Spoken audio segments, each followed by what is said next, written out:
guys got no. What's the Oak one? What's the Oak one? Oakland? Yeah, Oakland Larks. It was apparently a 1946 Oh, I love that. Beaver League team the year before. Very cool. Jackie Robinson broke color line. Very cool. Any difference between Daniel Carlson now and Daniel Carlson a year ago? Don't you work for us? I do. Yeah. Gotta keep it kicked off, coach. I think he's stronger right now. I think he's stronger. And I think he knows himself a little bit better than he did when we first got him last year. He's done a lot of work on himself. I think he's stronger, and I think he's mentally knows himself a little bit better. Since he's kind of running unopposed, do you have to monitor how many kicks he gets, that kind of thing? Well, we've always done that, so he's going to kick every other day. There shouldn't be a situation. There could be possibly one in training camp that he goes 2 days in a row, but right now he's going every other day, and usually it's not more than 15 to 17 graded snaps in the set before the team set. Usually team sets usually around 5 or 6. Are you alternating punters too? I noticed that Cole did a ton of it today in Townsend. It was Cole's day today, AJ's day today. Tomorrow we'll have a 9-play punch script. It'll be Johnny's day tomorrow. Okay. So we're trying to get those guys to both have 2 days each before we get to our next day off. What have you seen from Cole that you... I'm sorry. What have you seen from Cole that has him out here and you think he has a chance to be in a real competition? Yeah, well, he has a tremendous leg. He has a natural hang to him. Kind of even on his bad ball, he can kind of get away with it. He's a high hit guy on his contact on the ball. So, and he's really improved his holding as he's come along, and he can kick off. So it gives us a little bit of an advantage that way with having the ability to have 2 guys that can kick off through preseason. Was there an area that stood out with Cole that had you choose him and let Kaiser go? Well, we liked what AJ did in college. We thought he had a good college career, and he was asked to roll out some and be a conventional punter some. And then when he came here, we just felt like he had more control, had more hang over the other guy that was here, and we kept him. So we're only going to take 2 to training camp. What are the keys when you're evaluating a long snapper? Like, who's going to win there? Like, what type of things are you looking for to make that decision between 2 guys who've done it pretty well? Yeah, I mean, there's so many things. Everything from where are the laces on the catch, on the short snaps, and then their ability to protect the A gap and as far as the B gap in the pump protection sets, and the ability to have any kind of awareness as when the front changes and can redirect on those things. They've both played in games. Trent's played in 15, and Andrew's been playing a long time. So it's a good competition right now. They're both in great shape. We're glad Andrew's healthy. So we're going to rotate those guys all through training camp as well. How much do you see holding factoring in who wins the punting job? Well, I think holding's a factor for anyone that has to hold, So we're looking at both of those guys to be the holder, whichever one wins the job. Johnny's a tremendous holder. He's a tremendous athlete, great eye-hand coordination, and AJ's really played well. He had 2 really good holds the day before yesterday, and thought he had another good day today, so he's improving as well. How did you feel about Johnny's offseason? Yeah, I thought he had a good offseason. I've had a chance to be with him a bunch, certainly at our facility, and I thought he had a good offseason. I thought he got his direction back, and that's really what he's best at. So we'll see as training camp goes. I thought he hit it okay the other day. I know he can hit it better than that. What impressions have the rookie class made on you and special teams so far, guys like Isaiah Johnson? Well, I think probably, without speaking of Isaiah specifically, but I think that to answer your question with this whole class, I know as a staff we're all excited about our class. We think they all like football, and for the most part, the majority of them have the ability to play different phases for us in teams. And then to Isaiah, we're excited about him. He kind of missed the end of OTAs and minicamp. He had a little bit of a knick-knack, but I think he's back full speed. He's been impressive in the full-speed competition, both out there at flyer and flipping around at the corner position. Mike Mayock said he's known you for more than 30 years, and you've known Gruden obviously for a long time. What do you make of that dynamic? They seem like the way they feed off each other in terms of, they're both all football all the time. Yeah, well, Mike and I know each other from, the late 70s. We used to work Joe Namath's football camp together, but I think that the thing that's unique about those two is they worked together way back when they were doing the draft deal together, and so they developed a mutual respectful relationship about personnel and how to view it. And there's not a lot of people that can have great football conversations with Coach Gruden, and I think Mike and him developed that relationship that had to do with respect of each other's opinion, before Mike ever got here, and now certainly they're in constant communication, constant conversation about everything from personnel to different techniques we're using and all those things. Mike's a football guy. His dad was a high school coach, longtime coach. Coach Gruden's a football guy. His dad was a coach for a long time, so I think they have a lot of commonalities. Is there maybe a pitch that you could make maybe in a crunch type situation that you could get Antonio Brown back returning punts? You know, I think when Antonio certainly comes back to practice, we're going to get him back catching and put him in a situation where hopefully he's in a backup role, or who knows, there could be two guys back there together. A lot of different things can happen. But, you know, I know he didn't return last year, and I played against him. You know, when he was the return guy, he's certainly capable of doing that. But our intention is certainly to use him on offense and have a guy that can return and be possibly the backup. How valuable in a special team sense are the two practices against the Rams? Yeah, well, I think we're going to do punt both days and field goal one day for sure. I'd rather not kick Daniel 2 in a row.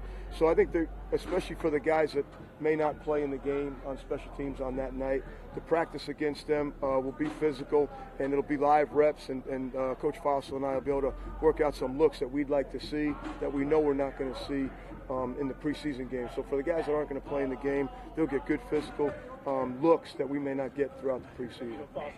I have. You know, he was here as a Raider at one time, and I was at San Diego. We played against each other, and I think he does a tremendous job as a coach, and he's really a good person. Are you confident your punter is on the roster? We're going to have a punter on the roster. I'm real confident about that. Could it be somebody that's not on the roster now? Well, I don't have a crystal ball. I don't have the answer to that. I'm hoping it's one of these two guys. I feel like we have a good competition going right now. Good. All right. Okay, thanks, man. Appreciate it.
obviously. All right, guys, questions for Lamarcus? Can you talk about your responsibilities and Gunther's cover forward defense and how that differs from what you did with the Rams? It's pretty much similar, just different terminology. Cover 4 is cover 4, landmarks is landmarks. So it's just getting the terminology and the communication with some of the guys here down pat, but it's pretty much the same. Coach Gruden, on the first day we got here, and I think you even said in the offseason that Lamarcus Joyner is going to have a special project, and it's going to be number 13, teaching him the ropes and showing him how to slot guys get covered. What's that dynamic been like, and what have been your impressions of Renfro? It's been awesome. We've been counting the reps. Yeah. I mean, he came up to me today, the other day, and was like, we 2-1, and he was winning. And I was like, I hate to break it to you, you ain't catching no more balls. So it's been going great. It's been friendly competition. I mean, he's here because he's a great route runner. He's very smart and intelligent, and he's going to get me ready for Sunday, and I'm going to get him ready for Sunday. And we've been competing that way. Does he look like everybody makes fun of the way he looks, but does he look like a guy that can step in and produce in the NFL? Oh, absolutely, absolutely. Yeah. I mean, like Coach Gruden said, and I feel the same thing. If you can beat me, then you can beat any nickel in this league. And he's been getting it done, and I've been competing with him, and he's going to be Sunday ready when it's time to go. People talk about sort of his ability to get open. What makes him an effective route runner? How is he able to get open? Understanding leverage, just understanding how to get a receiver to fear that he's going vertical or going out and able to stop on a dime and come back in real quick. He's a very prestigious route runner, and I think that's his game. That first day, he seemed to get a couple of catches on you. Like he broke a jam there, and he seemed to shake you on one of the routes. But then it seems like since then you've kind of tightened up. Was this a situation where you're like, okay, and you kind of got the hang of the way that he plays, or what happened there? I think it was Coach Gruden and Coach Ole teasing me. They came over and said, "Hey, we told you to help mentor the guy, not get your butt kicked." So I'm like, "Whoa, slow your roll." I was like, hey, you just opened up a can of worms there. So it's been competition. Like, my mindset with him been Sunday. Game on the line. It's third down, game on the line. So I have to approach that with him because he's a very great route runner. He says a lot of what he does, he thinks anyways, instinctive. That he just has a knack for being able to get open.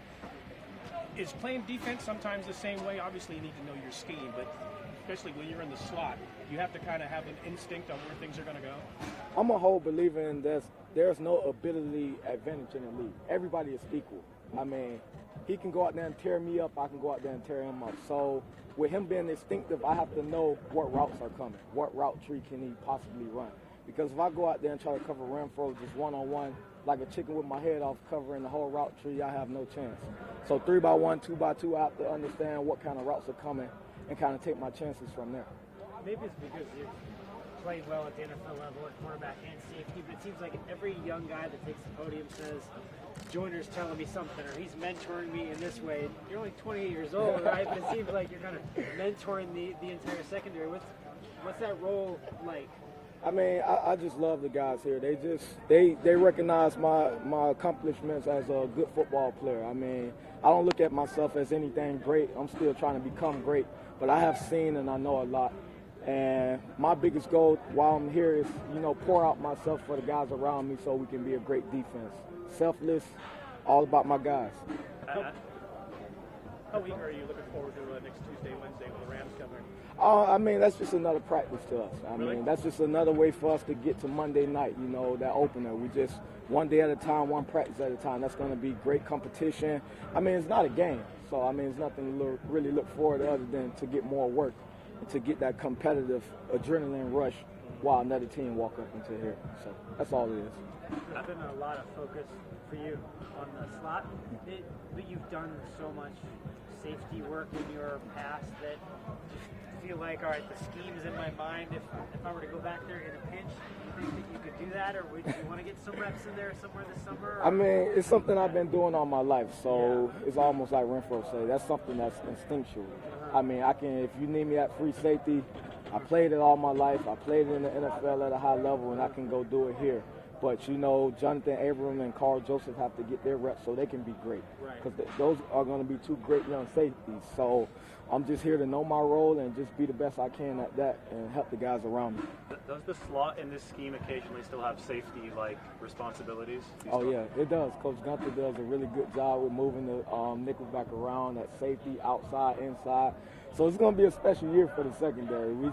We just haven't shown it yet. We're just going through the basics, but it's going to be a lot of fun for the secondary. For the first 2 years of his career, Garyon Conley has had very little to do in training camp. He's been hurt, and he hasn't been able to play the way he wanted to. And then last year, when the season started, he got to be one of the better cover corners in the league by analytics anyway.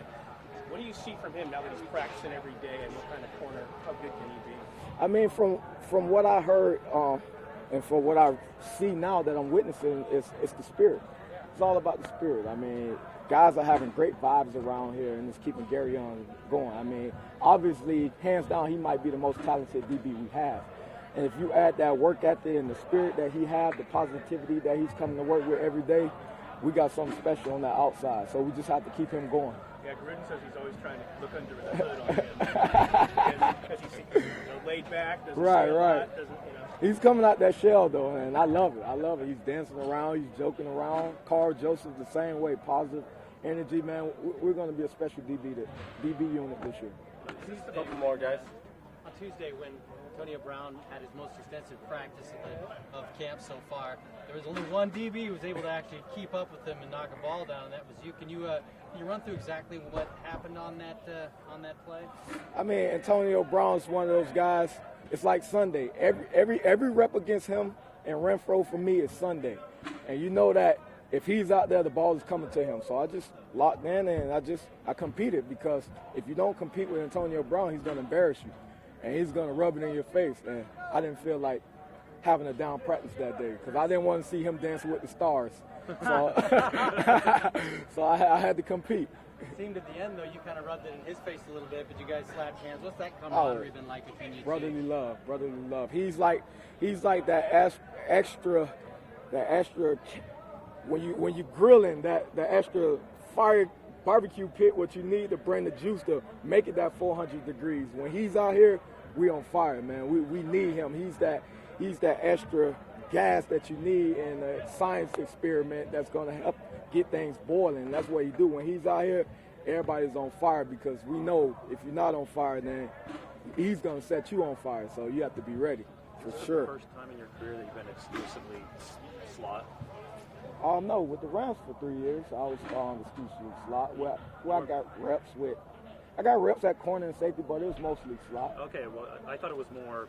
There was some more safety though last year, for sure, right? Past 2 years. Past 2 years with Coach McVay. Okay. One more, guys. There was a rep today in the team session, I think, where it was, you and Burfict had a little exchange. I couldn't tell who was saying, but somebody was just saying, "Talk to me." How much are you guys emphasizing communication, and how big of a role is Burfict playing in this?